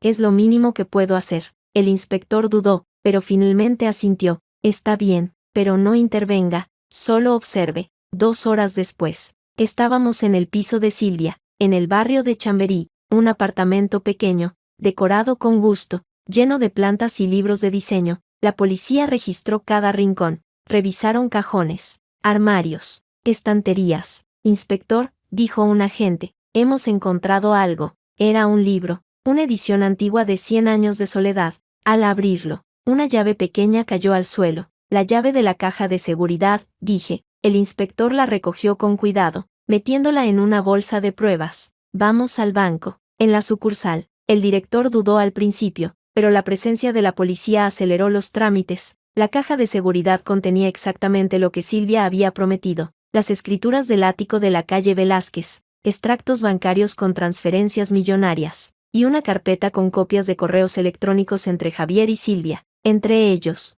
uno que me heló la sangre. Silvia, si alguien descubre lo del dinero, estamos muertos. Tienes que mantener la boca cerrada, si no tendré que tomar medidas drásticas. Esto es una prueba de amenazas previas al asesinato, dijo el inspector, y posiblemente, de conspiración para cometer fraude. ¿Es suficiente para detenerlo? No todavía, pero es un buen comienzo. Salí del banco sintiendo que algo había cambiado. Ya no era la mujer que había entrado. Ahora tenía pruebas, tenía un motivo, tenía una razón para seguir luchando, pero también tenía miedo, porque si Javier había sido capaz de matar a Silvia, ¿qué le impedía matarme a mí? Esa noche, mientras cenaba con Mateo en casa de mi padre, sonó el teléfono. Adriana, dijo la voz de Javier, tranquila, casi burlona. He oído que has tenido un día movido. ¿Mataste a Silvia? No sé de qué me hablas. Sé que fuiste tú, y tengo las pruebas. ¿Pruebas? ¿Las escrituras? Eso no prueba nada. Silvia era mi socia en un negocio inmobiliario. Su muerte es una tragedia, pero no tiene nada que ver conmigo. Tenías una reunión con ella la noche que murió. Mentira. Estuve en casa toda la noche. Tengo testigos. ¿Testigos comprados? No testigos reales. Mi madre, mi hermano, mi cuñada. Cenamos juntos. Pueden mentir. ¿Por qué iban a mentir? Somos una familia unida. Te voy a destruir. Javier, inténtalo, pero recuerda, yo tengo más recursos que tú, más contactos. Y ahora, más motivos para ganar. Colgó. Me quedé mirando el teléfono, sintiendo que la rabia me consumía. Mami, dijo Mateo desde la mesa. ¿Estás bien? Sí, cariño. Solo estoy cansada. ¿Papá te ha vuelto a llamar? Sí. ¿Por qué es tan malo? La pregunta me pilló por sorpresa. ¿Qué quieres decir? La abuela Pilar dice que papá es bueno, que tú estás confundida, pero yo veo que tú lloras cuando él llama, y no me gusta. Mateo, a veces los adultos hacen cosas que no entendemos, pero lo importante es que tú sepas que te quiero más que a nada en el mundo, más que a papá, más que a todo. Mateo asintió, como si aquello resolviera algo en su interior.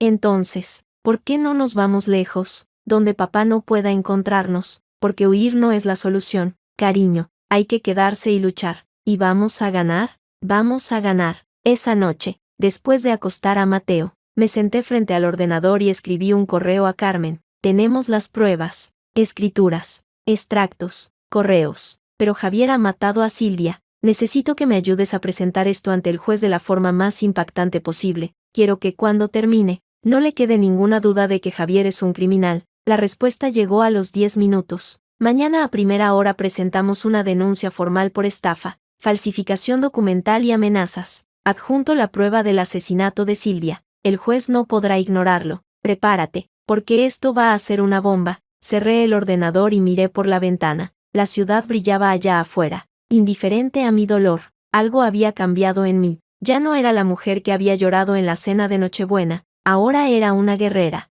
una madre dispuesta a todo. Y Javier, sin saberlo, había cavado su propia tumba. Al día siguiente, a las 9 de la mañana, entré en el juzgado con Carmen a mi lado. Llevaba una carpeta con todas las pruebas, las escrituras, los extractos, los correos, y una foto de Silvia, para recordarme por qué estaba allí. Señora García, dijo el juez cuando entramos en su despacho, me han dicho que tiene nuevas pruebas. Sí, señoría, pruebas que demuestran que Javier García ha cometido estafa, falsificación documental y posiblemente asesinato. El juez levantó una ceja. ¿Asesinato? Silvia Martínez, la amante de mi esposo, fue asesinada anoche. Tenía pruebas de los delitos de Javier. Iba a testificar contra él. ¿Tiene alguna prueba que vincule a su esposo con ese asesinato? Todavía no, pero la policía está investigando. Entonces, no podemos usar eso en el juicio de custodia, pero podemos usar las pruebas de estafa y falsificación. El juez hojeó los documentos. Su expresión se volvía más seria según avanzaba. Esto es muy grave, dijo finalmente. Si estas pruebas son ciertas, su esposo podría enfrentarse a varios años de prisión. Lo sé, señoría. Por eso pido que se suspenda la vista de custodia hasta que se aclaren estos hechos. Denegado, la custodia de un menor no puede esperar, pero tendré en cuenta estas pruebas en mi decisión. Señoría, mi hijo está en peligro. Si Javier es capaz de matar, ¿qué le impide hacerle daño a Mateo? ¿Tiene alguna prueba de que su esposo haya amenazado al menor? No, pero, entonces, no puedo tomar medidas basadas en suposiciones. Lo siento, señora García. La vista sigue en pie. Salí del despacho del juez sintiendo que el suelo se movía bajo mis pies. No te rindas ahora, dijo Carmen. Todavía tenemos bazas. ¿Cuáles? El juez no quiere escuchar. Escuchará cuando presentemos al perito calígrafo, cuando demostremos que la firma de tu padre es falsa, cuando todo el mundo vea que Javier es un mentiroso. ¿Y si no es suficiente? Entonces, tendremos que ser más creativas. Esa tarde, mientras esperaba en la sala de vistas, vi entrar a Javier. Iba acompañado de su abogado, Alberto Bermúdez, y de su madre, Pilar. Adriana, dijo Javier al pasar a mi lado, tienes muy mala cara. ¿No duermes bien? Desde que sé que eres un asesino. No, cuidado con lo que dices. Podría demandarte por calumnias. Adelante, así todo el mundo sabrá la verdad. La verdad es que estás desesperada, y que estás dispuesta a cualquier cosa con tal de quedarte con mi hijo. Tu hijo no es tuyo, es mío, y voy a demostrarlo. Javier sonrió, pero sus ojos no reían. Veremos. La vista comenzó puntual. El juez don Mariano presidía, con la misma expresión seria de siempre. Señora García, dijo, tiene la palabra. Me levanté, las piernas me temblaban, pero la voz me salió firme. Señoría, he presentado pruebas de que Javier García ha falsificado documentos, ha estafado a mi padre y ha amenazado a un testigo que posteriormente ha sido asesinado. Objeción, dijo Bermúdez. No hay pruebas que vinculen a mi cliente con ese asesinato. Sostenida, señora García. Limítese a los hechos probados. Muy bien, he presentado escrituras de un piso en la calle Velázquez, adquirido con dinero de mi padre y puesto a nombre de Silvia Martínez. He presentado extractos bancarios que demuestran transferencias irregulares, y he presentado un poder notarial cuya firma mi padre niega haber realizado. Todo eso son acusaciones graves, dijo el juez. ¿Tiene pruebas periciales? Sí. Señoría, he contratado al perito calígrafo Miguel Ángel Romero, que comparará la firma de mi padre con la del documento falsificado. Que pase el perito. Miguel Ángel Romero era un hombre menudo, de unos 60 años, con gafas de pasta y una calva incipiente, pero cuando hablaba, su voz transmitía autoridad. Señoría, comenzó, he analizado el documento en cuestión y lo he comparado con firmas originales del señor Luis García. El resultado es concluyente. La firma del poder notarial es falsa. ¿Puede demostrarlo? Sí, la presión del trazo es diferente, la inclinación de las letras no coincide, y hay un temblor característico en las firmas falsificadas que no aparece en las originales. ¿Podría haber sido falsificada por alguien con acceso a documentos originales? Sí, de hecho, la calidad de la falsificación sugiere que el falsificador tuvo acceso a múltiples muestras de la firma original. ¿Podría identificar al falsificador? No sin una muestra de su escritura. Señor Bermúdez, dijo el juez. ¿Su cliente está dispuesto a proporcionar una muestra de su escritura? Mi cliente se acoge a su derecho a no declarar. Entendido, pero el tribunal tomará nota de su negativa. Javier se removió en su asiento. Por primera vez, vi algo parecido al nerviosismo en su rostro. Señora García, continuó el juez, ¿tiene algo más que añadir? Sí, señoría. Quiero que conste en acta que mi esposo ha amenazado a la testigo Silvia Martínez, y que dicha testigo ha aparecido muerta antes de poder declarar. Eso es una acusación gravísima, lo sé, y por eso la hago, para que quede constancia de que Javier García es capaz de cualquier cosa con tal de ocultar sus crímenes. Señora García, intervino Bermúdez, está difamando a mi cliente. Exijo que se retire esa declaración. No me retiro nada, es la verdad. Basta, dijo el juez golpeando la mesa. Esta sala no es un circo. Señora García, sus acusaciones son graves, pero carecen de pruebas directas. El tribunal las tendrá en cuenta, pero no puede basar una decisión en ellas. Entonces, ¿qué va a hacer? Dictar sentencia en los próximos días. Pero adelanto que, dadas las circunstancias, la custodia compartida sigue siendo la opción más equilibrada. No, por favor, señora García, he dicho que dictaré sentencia. No añada más presión. Salí de la sala sintiendo que el mundo se derrumbaba. Carmen me sujetó del brazo para que no cayera. Todavía no está perdido, dijo. Acabas de oírlo. Va a darle la custodia compartida, pero tenemos las pruebas. Podemos recurrir.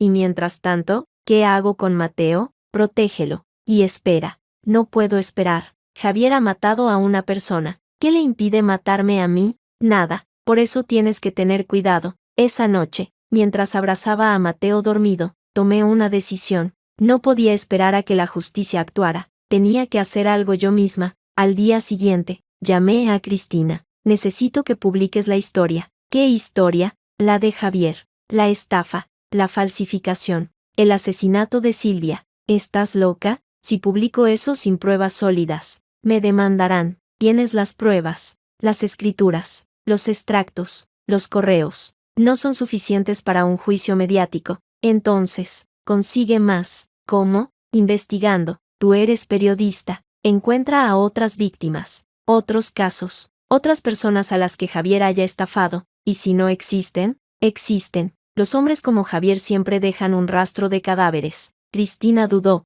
Está bien, pero si me demandan, pagas tú mi defensa. Trato hecho. Colgué y miré por la ventana. La lluvia golpeaba los cristales. Algo me decía que la tormenta apenas comenzaba. Pero esta vez, yo no iba a ser la víctima, iba a ser la cazadora. Pasé 3 días sin dormir. Cada vez que cerraba los ojos, veía el rostro de Silvia, su sonrisa nerviosa en el café, el temblor de sus manos, la promesa de que testificaría. Ahora estaba muerta, y yo cargaba con la culpa de haberla convencido para que hablara. No fue tu culpa, me repetía Carmen cada vez que la llamaba. Tú no apretaste el gatillo, pero la puse en el punto de mira. Ella ya estaba en el punto de mira desde el momento en que se metió con Javier. Tú solo le diste una oportunidad de redención. Redención, qué palabra tan bonita. No sirve de nada cuando estás muerta. Adriana, escúchame. No puedes rendirte ahora. Mateo te necesita. Lo sé, pero no sé cómo seguir. Paso a paso. Empieza por lo más básico.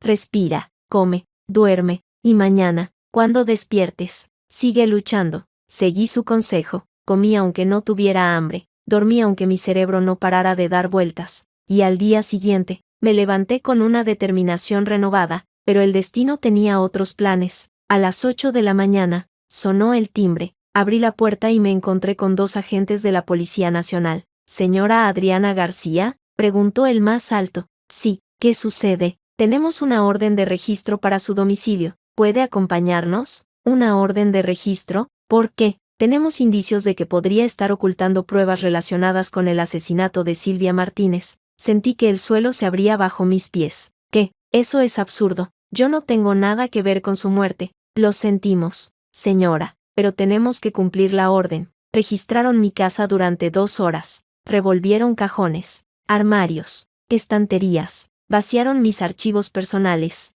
mis discos duros, mis cuadernos. Encontraron lo que buscaban. ¿Qué es esto?, preguntó el agente, sosteniendo una bolsa de plástico con un teléfono móvil dentro. Es mi teléfono, el que uso a diario. No este teléfono. Sacó otro dispositivo, un modelo antiguo, negro, sin marca visible. Estaba escondido detrás de la nevera. Yo nunca he visto ese teléfono en mi vida, ¿no? porque tiene sus huellas. Eso es imposible. El laboratorio lo confirmará, pero de momento, queda detenida. ¿Detenida? ¿Por qué? Por obstrucción a la justicia y posible complicidad en el asesinato de Silvia Martínez. Esto es una trampa. Javier ha puesto ese teléfono ahí. Eso lo dirá el juez. Me esposaron delante de Mateo, que había despertado con el ruido y miraba la escena desde la puerta de su habitación, con los ojos llenos de lágrimas. Mami, mami, gritaba mientras los agentes me sacaban de casa. Llamad a mi padre. Alcancé a decir antes de que me metieran en el coche patrulla. Decidle que me busque un abogado. Pasé 12 horas en un calabozo.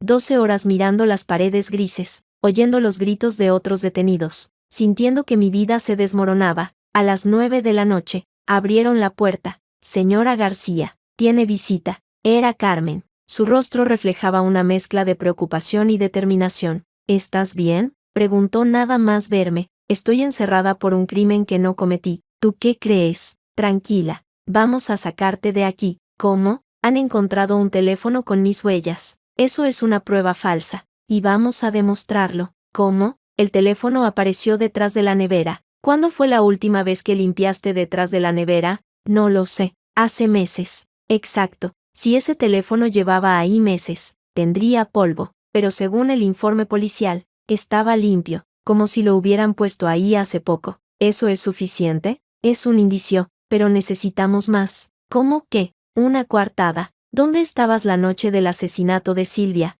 En casa de mi padre, cenando con él y con Mateo. ¿Puede confirmarlo? Sí, mi padre. Y Mateo. Mateo es menor. Su testimonio no vale, pero el de tu padre sí. Entonces, ¿por qué me han detenido? Porque la policía tiene una orden de un juez, y ese juez es amigo de la familia de Javier. Esto es una conspiración. Lo sé, por eso tenemos que luchar. Carmen sacó una carpeta de su maletín. He estado investigando al juez que firmó la orden. Se llama don Emilio Sánchez. Resulta que fue compañero de universidad del padre de Javier. ¿Y eso qué cambia? Cambia que podemos recusarlo, alegar parcialidad, y mientras tanto, voy a solicitar tu libertad bajo fianza. Pero necesito que me prometas una cosa. Dime, no hagas nada estúpido. No intentes huir. No intentes contactar con Javier. Déjame manejar esto a mí. Y si no puedo, entonces, terminarás en la cárcel de verdad.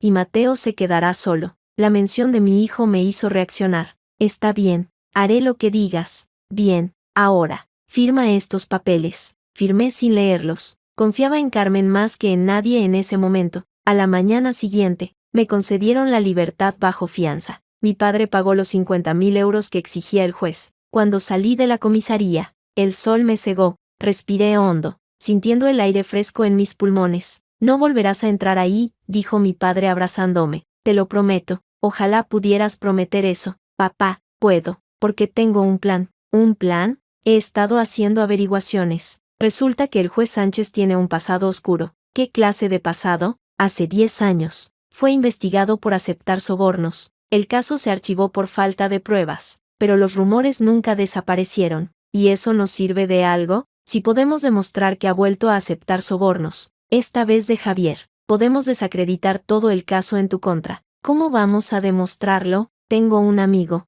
un periodista de investigación. Se llama Roberto. Trabajó en el caso del juez Sánchez hace 10 años. ¿Y va a ayudarnos? Ya lo está haciendo. Está siguiendo los movimientos del juez, viendo con quién se reúne, a quién llama, y si no encuentra nada, entonces, tendremos que pensar en otra cosa. Pasé los siguientes días en un estado de alerta constante. No podía salir de casa sin mirar por encima del hombro. No podía contestar el teléfono sin temor a que fuera una mala noticia. Mateo notaba mi tensión. Mami, ¿por qué estás tan nerviosa?, me preguntó mientras desayunábamos. No lo estoy, cariño. Solo estoy preocupada por algunas cosas. ¿Por papá? Sí, por papá. ¿Va a hacernos daño? La pregunta me heló la sangre. No, cariño, no va a hacernos daño. Mami no va a dejar que eso pase. ¿Me lo prometes? Te lo prometo, pero las promesas no siempre se cumplen. 3 días después, recibí una llamada de Roberto, el periodista. Tengo algo, dijo, algo grande. ¿El qué? He conseguido una grabación,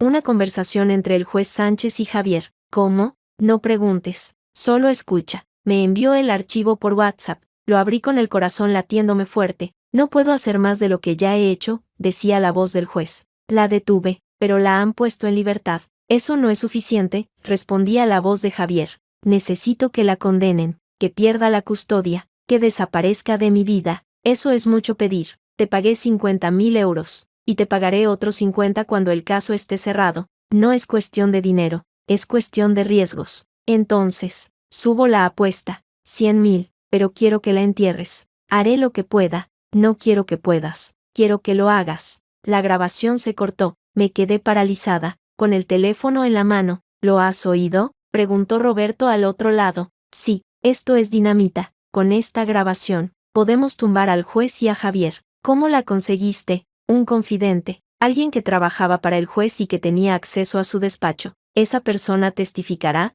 si es necesario. Sí, Roberto, no sé cómo agradecértelo. No me lo agradezcas todavía. Primero, ganemos esta guerra. Esa misma tarde, Carmen presentó la grabación ante el tribunal. El juez Sánchez fue suspendido cautelarmente, y se abrió una investigación contra Javier por intentar sobornar a un magistrado. Esto cambia todo, dijo Carmen cuando salimos del juzgado. Ahora tenemos la iniciativa, y la custodia. El nuevo juez, don Fernando Rivas, es un hombre íntegro, no se deja comprar, y tiene fama de ser duro con los padres que intentan manipular el sistema. ¿Cuándo será la vista? Pasado mañana, y esta vez, vamos a ganar. Llegué a casa sintiendo que, por primera vez en meses, el horizonte se despejaba, pero aún quedaba una batalla por librar, la más importante, la vista por la custodia de Mateo. El día señalado, me levanté antes del amanecer, me vestí con cuidado, traje azul marino, tacones bajos, poco maquillaje, quería parecer seria, profesional, confiable. Carmen me esperaba en la puerta del juzgado. ¿Preparada? Nunca lo estaré, pero vamos. La sala estaba llena. Mi padre, Cristina, algunos amigos. Al otro lado, la familia de Javier, su madre, Pilar, con expresión de hielo, su hermano, su cuñada, y Javier, impecable en su traje a medida, con una sonrisa que pretendía ser confiada pero que escondía nerviosismo. Señoría, comenzó Carmen, vamos a demostrar que Javier García no es apto para tener la custodia de su hijo. Adelante, dijo el juez Rivas. Carmen llamó a declarar a mi padre. Él subió al estrado con la dignidad de un exjuez que sabe que la verdad está de su lado. Señor García, preguntó Carmen, ¿puede explicar al tribunal la relación que mantenía con su yerno? Era mi asesor financiero, confiaba en él ciegamente. ¿Y qué descubrió después? Que me había estafado, que había falsificado mi firma para robarme mis ahorros. ¿Cuánto dinero? 800.000 euros. Un murmullo recorrió la sala. ¿Y cómo se sintió cuando lo descubrió? Traicionado, humillado, y sobre todo, preocupado por mi hija y mi nieto. ¿Cree que Javier García es un peligro para su nieto? Sí, un hombre capaz de estafar a su propio suegro es capaz de cualquier cosa. Objeción, dijo Bermúdez. Mi cliente no ha sido condenado por ningún delito. Sostenida, dijo el juez. El testigo debe limitarse a los hechos. Pero el daño ya estaba hecho. Las palabras de mi padre habían calado en el tribunal. Luego llamaron a declarar a Roberto, el periodista. Presentó la grabación. El juez la escuchó en silencio, con el rostro impasible. Señoría, dijo Carmen, esta grabación demuestra que Javier García intentó sobornar a un juez para perjudicar a mi clienta. Objeción, insistió Bermúdez. Esa grabación fue obtenida ilegalmente. La legalidad de la grabación la determinará otro tribunal, respondió el juez. Pero este tribunal puede tenerla en cuenta como indicio de la conducta del señor García. Javier se removió en su asiento. Su sonrisa se había desvanecido. Señora García, dijo el juez dirigiéndose a mí, ¿desea declarar? Sí, señoría. Subí al estrado. Las piernas me temblaban, pero la voz me salió firme. Señora García, preguntó Carmen, ¿puede describir cómo era su matrimonio con Javier? Durante los primeros años, creí que era feliz, pero con el tiempo, empecé a notar cosas, silencios, ausencias, mentiras. Cuando descubrió la infidelidad, la noche de Nochebuena del año pasado, encontré el certificado de nacimiento de mi hijo. Javier le había puesto el nombre de su amante como segundo nombre. ¿Cómo se sintió? Como si me hubieran apuñalado por la espalda, como si todo lo que había construido se derrumbara. ¿Y qué hizo? Decidí luchar. Por mí, por mi hijo. ¿Cree que Javier García es un buen padre? No. Creo que usa a nuestro hijo como herramienta para hacerme daño. ¿Tiene pruebas de ello? Sí. Mi hijo me ha contado que Javier le dice que soy una mala madre, que le compra regalos para ganarse su cariño, que lo utiliza como mensajero entre nosotros. Eso es manipulación infantil. Exactamente, señora García, intervino Bermúdez en el interrogatorio. ¿No cree que está exagerando? No, estoy diciendo la verdad. ¿La verdad? Usted ha sido detenida por obstrucción a la justicia. Fui detenida injustamente, y la grabación que acaban de escuchar demuestra que todo fue un montaje de su cliente. Eso está por ver. No, señor Bermúdez. Ya se ha visto. Su cliente es un mentiroso, un estafador, y posiblemente un asesino. Objeción, gritó Bermúdez. Sostenida, dijo el juez. Señora García, modere sus palabras. Lo siento, señoría, pero es difícil moderarse cuando la vida de tu hijo está en juego. El juez me miró largamente, algo en sus ojos me dijo que me entendía. Puede retirarse, señora García. Bajé del estrado sintiendo que había hecho todo lo que podía, ahora solo quedaba esperar. El juez Rivas tardó 2 horas en dictar sentencia. En virtud de las pruebas presentadas, leyó, y considerando la conducta del señor García, este tribunal concede la custodia exclusiva del menor Mateo García a su madre, Adriana García. El padre tendrá derecho a visitas supervisadas, en un punto de encuentro familiar, una vez por semana. No, gritó Javier levantándose, no puede hacer esto, señor García, dijo el juez. Si no se calla, lo expulsaré de la sala. Me está robando a mi hijo, le estoy protegiendo de usted. Siéntese. Javier se dejó caer en su asiento, derrotado. Su madre, Pilar, sollozaba en silencio. Yo, en cambio, sentí que una losa se levantaba de mi pecho. Gracias, señoría, dije, no me lo agradezca, solo he hecho justicia. Salí de la sala abrazada a mi padre, a Carmen, a Cristina, pero la alegría duró poco. En el pasillo, Javier me esperaba. Esto no ha terminado, dijo en voz baja. Voy a recurrir. Voy a luchar hasta el final. Haz lo que tengas que hacer, pero no volverás a hacerme daño. Ah, no, sonrió. Veremos. Se alejó, seguido por su abogado y su madre. No le hagas caso, dijo Carmen. Está herido, y los animales heridos son peligrosos. Lo sé, pero ahora tengo algo que no tenía antes. ¿El qué? Poder. Esa noche, mientras acostaba a Mateo, me miró con sus ojos grandes y serios. Mami, ¿ya no vamos a ver a papá? Vamos a verlo, pero menos, y siempre conmigo presente. ¿Y eso está bien? Sí, cariño, eso está bien. Entonces, ¿somos felices ahora? Lo abracé con fuerza. Sí, mi amor, ahora somos felices, pero en el fondo, sabía que la felicidad era frágil, que Javier no se rendiría, y que la guerra, aunque ganada, no había terminado, solo había comenzado una nueva batalla, la batalla por reconstruir nuestras vidas. Pasó un año entero desde que el juez Rivas dictó aquella sentencia que me devolvió a mi hijo, un año de visitas supervisadas, de llamadas telefónicas controladas, de miradas furtivas en los puntos de encuentro, un año de reconstrucción, pero también un año de espera, porque la justicia penal es lenta, y el caso contra Javier por la estafa a mi padre, la falsificación documental y el asesinato de Silvia seguía su curso. Tarde o temprano, me decía Carmen, caerá, y si no cae, caerá. Tenemos demasiadas pruebas, pero las pruebas no siempre son suficientes. Lo aprendí en los meses siguientes, cuando Javier contrató a un equipo de abogados penalistas que retrasaron el juicio una y otra vez. Recursos, apelaciones, incidentes procesales, todo valía para ganar tiempo. Y mientras tanto, yo intentaba reconstruir mi vida. Me mudé a un piso más pequeño, en el barrio de Chamberí, lejos de la Moraleja, lejos de los recuerdos, lejos de la familia García. Un piso con 3 habitaciones, una para mí, una para Mateo, y una para mi padre, que pasaba cada vez más tiempo con nosotros. Este piso es más acogedor que la mansión de Javier,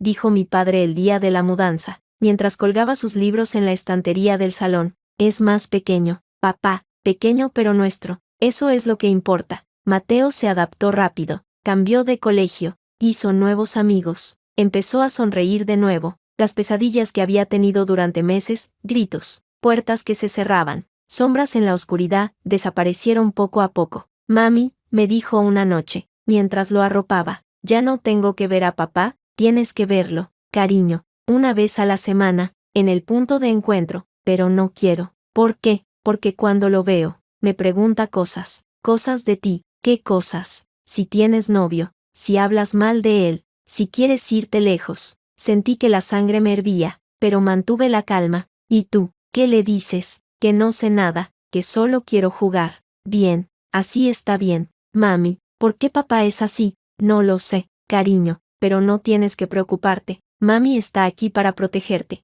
Siempre, siempre. Pero las preguntas de Mateo me hicieron reflexionar. Javier no se rendía. Seguía intentando meterse en nuestras vidas, aunque fuera a través de nuestro hijo, y yo no podía permitirlo. Una tarde de octubre, mientras trabajaba en un proyecto de rehabilitación de un edificio antiguo en el centro de Madrid, recibí una llamada inesperada. Adriana, dijo una voz que reconocí al instante. Javier, sí, necesito verte. No tengo nada que hablar contigo. Es importante. Sobre Mateo. Todo lo que tengas que decirme, díselo a mi abogada. No puedo. Es personal. No me importa. Adriana, por favor. Me estoy muriendo. La frase me pilló por sorpresa. ¿Qué? Tengo cáncer. Páncreas. Fase 4. Los médicos me dan 6 meses. El mundo se detuvo. ¿Es una broma? Ojalá lo fuera. Pero no. Tengo los informes médicos. Puedo enseñártelos. ¿Y qué quieres de mí? Quiero ver a Mateo. Sin supervisión. Antes de morir. No. Adriana. Soy su padre. Fuiste su padre cuando te convenía. Cuando lo usaste como arma contra mí. Cuando le pusiste el nombre de tu amante. Cuando intentaste arrebatármelo. Me arrepiento de todo eso. Las palabras no sirven. Javier. Entonces, ¿qué sirve? Nada. Ya es demasiado tarde. Colgué, pero sus palabras se quedaron grabadas en mi mente. Cáncer. 6 meses. Morir. Esa noche, no pude dormir. Di vueltas en la cama, preguntándome si estaba siendo demasiado dura, si debía permitir que Mateo viera a su padre antes de que muriera. Al día siguiente, llamé a Carmen. Javier tiene cáncer, le dije. Dice que le quedan 6 meses. ¿Y tú te lo crees? No lo sé, pero si es verdad. ¿Qué? ¿Vas a dejar que vea a Mateo? No lo sé. Él me hizo mucho daño, y te lo sigue haciendo. Usar la enfermedad para manipularte es lo más bajo que puede hacer. ¿Y si no me está manipulando? ¿Y si es verdad? Entonces, tendrás que decidir qué es mejor para Mateo. Colgué y me quedé mirando el techo. Decidir qué es mejor para Mateo. La frase más difícil del mundo. Pasé 3 días sin responder a las llamadas de Javier. 3 días pensando, dudando, sufriendo. Hasta que una tarde, mientras recogía a Mateo del colegio, vi a Javier esperando en la puerta. Estaba irreconocible. Había perdido 20 kilos. Su piel era grisácea. Sus ojos, hundidos, apoyado en un bastón, respiraba con dificultad. Adriana, dijo con voz débil, necesito hablar contigo. No debiste venir aquí, lo sé, pero no me dejaste otra opción. Miré a Mateo, que observaba a su padre con una mezcla de miedo y curiosidad. Mateo, vete con la señora Rosa, dije a la monitora del comedor escolar. Tu madre vendrá a buscarte en un rato. Mateo asintió y se fue, no sin antes lanzar una última mirada a su padre. Hablemos, dije a Javier, pero no aquí. Fuimos a un café cercano. Nos sentamos en una mesa apartada, lejos de miradas curiosas. Tengo los informes, dijo Javier, extendiéndome una carpeta. Míralos tú misma. Los abrí. Análisis de sangre, tomografías, biopsias. Todo confirmaba lo que había dicho. Cáncer de páncreas, metástasis en el hígado, estadio terminal. ¿Por qué me lo dices ahora? Pregunté. Porque quiero morir en paz. Y no puedo hacerlo sin saber que mi hijo me ha perdonado. No puedes pedirle eso a un niño de 6 años. No le pido que me perdone, le pido que me recuerde, que sepa que, a pesar de todo, lo quería. ¿Lo querías? Porque no lo demostraste. Lo sé, y me arrepiento cada día, pero ahora es demasiado tarde para cambiar el pasado. Sí, demasiado tarde. Javier bajó la vista. Por primera vez en años, lo vi vulnerable, derrotado. ¿Hay algo que pueda hacer para que me perdones? Preguntó. No, pero puedes hacer algo para que Mateo te recuerde bien. ¿El qué? Dile la verdad. Dile que te equivocaste, que le hiciste daño a su madre, que lo sientes. Y si no me cree, entonces, habrás hecho lo correcto, y eso es lo único que importa. Javier asintió lentamente. Lo haré. Bien, Adriana, dijo cuando me levantaba para irme. Gracias. No me des las gracias. Hazlo por él. Salí del café sintiendo que algo se cerraba dentro de mí. No era perdón. Era algo más parecido a la aceptación. A la semana siguiente, Javier empezó las visitas con Mateo en el punto de encuentro, pero esta vez eran diferentes. No había preguntas sobre mí. No había manipulaciones. Solo un padre intentando pasar tiempo con su hijo antes de morir. Mami, me dijo Mateo una tarde, papá está muy delgado. Lo sé, cariño. ¿Se va a morir? La pregunta me heló la sangre. ¿Por qué dices eso? Porque me lo dijo. Dijo que pronto se iría al cielo. ¿Y tú qué sentiste? No lo sé. Triste, creo, pero también raro. Raro, porque antes no me gustaba verlo, pero ahora, cuando lo veo, siento que ya no me da miedo. Eso es bueno, cariño. ¿Significa que lo quiero? Significa que estás creciendo. Mateo asintió, como si aquello resolviera algo en su interior. Pasaron los meses. Javier empeoraba. Pronto no pudo salir de casa. Las visitas se suspendieron, pero yo tomé una decisión. Vamos a ver a tu padre, le dije a Mateo una tarde de diciembre. ¿A su casa? Sí. ¿Tú también vienes? Sí. ¿Y no te vas a enfadar? No, ya no. Llamé a la puerta del piso de Javier, en el centro de Madrid. Una enfermera nos abrió. Está en el dormitorio, dijo. Está muy débil. Entramos. Javier yacía en la cama, conectado a máquinas, con el rostro demacrado, pero cuando nos vio, una sonrisa iluminó sus ojos. Mateo, susurró, ¿has venido? Sí, papá, siéntate, cuéntame cosas. Mateo se sentó en una silla junto a la cama, y comenzó a hablar, del colegio, de sus amigos, de sus juguetes. Yo me quedé en la puerta, observando. Adriana, dijo Javier, mirándome, gracias por traerlo. Es su hijo. Tenía derecho a despedirse. Sé que no merezco esto, pero te lo agradezco. No lo hago por ti, lo hago por él. Lo sé. Pasamos una hora juntos. La primera hora en años que no estaba llena de rencor. Cuando nos íbamos, Javier llamó a Mateo. Ven aquí, hijo. Mateo se acercó. Javier lo abrazó con la poca fuerza que le quedaba. Quiero que sepas una cosa, dijo. Todo lo malo que hice, lo hice por orgullo, por estupidez, pero nunca, nunca, dudes de que te quiero. Lo sé, papá, y cuida de tu madre. Ella es la mejor persona que conozco. Lo haré, te quiero. Mateo, yo también, papá. Salimos de allí en silencio. En el coche, Mateo rompió a llorar. No quiero que se muera. Mami, sollozó. Lo sé, cariño, pero a veces, las cosas pasan, y no podemos evitarlas. Y después de que se muera, ¿dónde irá? A algún sitio mejor, donde ya no sufra. ¿Y podremos verlo? No, pero lo recordaremos. Y mientras lo recordemos, estará con nosotros. Mateo asintió, secándose las lágrimas. Entonces, lo recordaré siempre. Yo también, cariño, yo también. Javier murió 3 semanas después, en la víspera de Reyes, solo, en su cama, con una enfermera a su lado. Me enteré por Carmen, que recibió la llamada de su abogado. Ha muerto, dijo, esta madrugada. ¿Cómo? En paz, según dicen, sin dolor. ¿Y el funeral? Será privado,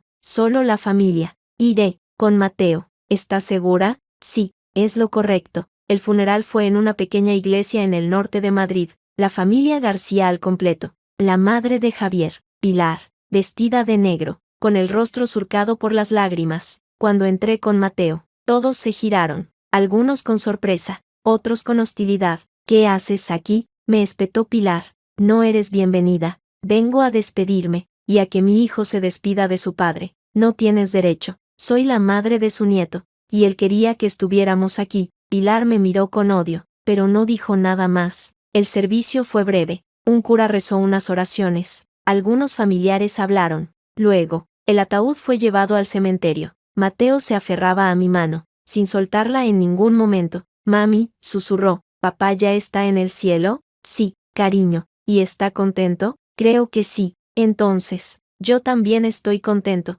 Lo abracé con fuerza, y en ese momento, sentí que algo se cerraba. Una etapa, un ciclo, un dolor que había durado demasiado. Pasaron los meses. La vida siguió. Yo retomé mi carrera de arquitecta. Conseguí un proyecto importante, la rehabilitación de un centro infantil para víctimas de violencia doméstica. Era un edificio antiguo en el barrio de Lavapiés, lleno de grietas y humedades, pero yo veía más allá, veía un lugar seguro, un hogar. Va a ser precioso, me dijo Alejandro, el psicólogo infantil que había conocido durante el proceso de custodia, y que ahora era algo más que un amigo. Va a ser un símbolo, respondí, de que se puede salir adelante, como tú, como nosotras. Alejandro sonrió. Llevábamos 6 meses juntos, aunque ninguno de los dos quería ponerle etiquetas. Era demasiado pronto, demasiado reciente, pero él había estado ahí, en los momentos difíciles, en las noches de insomnio, en las dudas. ¿Crees que Mateo me aceptará? Me preguntó una tarde.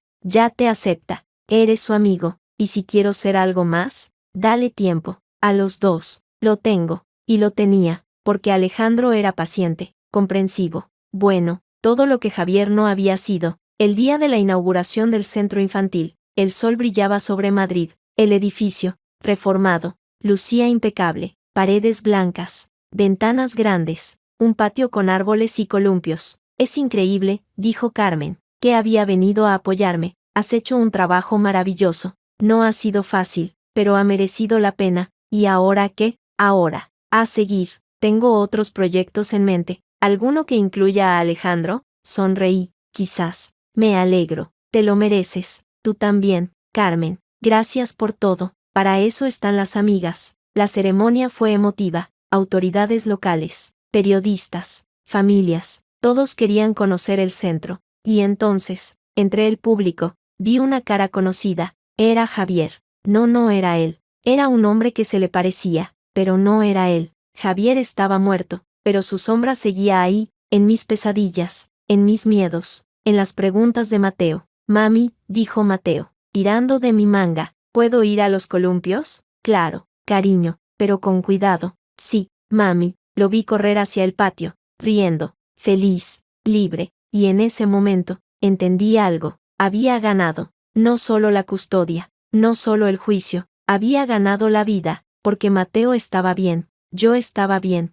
y el futuro, aunque incierto, era nuestro. ¿En qué piensas?, preguntó Alejandro, poniéndome una mano en el hombro. En que todo ha valido la pena, todo, el dolor, las lágrimas, la lucha, todo. Y ahora, a vivir, juntos, veremos. Alejandro sonrió, y yo también, porque por primera vez en años, no sentía miedo, sentía esperanza. Esa noche, después de la inauguración, volví a casa con Mateo dormido en el coche, lo llevé en brazos hasta su habitación, lo arropé, y le di un beso en la frente. Buenas noches, mi amor. Mami, murmuró medio dormido, ¿papá estaría orgulloso de nosotros? La pregunta me pilló por sorpresa. No lo sé, cariño, pero yo sí lo estoy, de verdad, de verdad. Entonces, yo también, sonreí, apagué la luz, y salí de la habitación. En el salón, me senté frente a la ventana, la ciudad brillaba allá afuera, llena de luces y promesas. Saqué el móvil,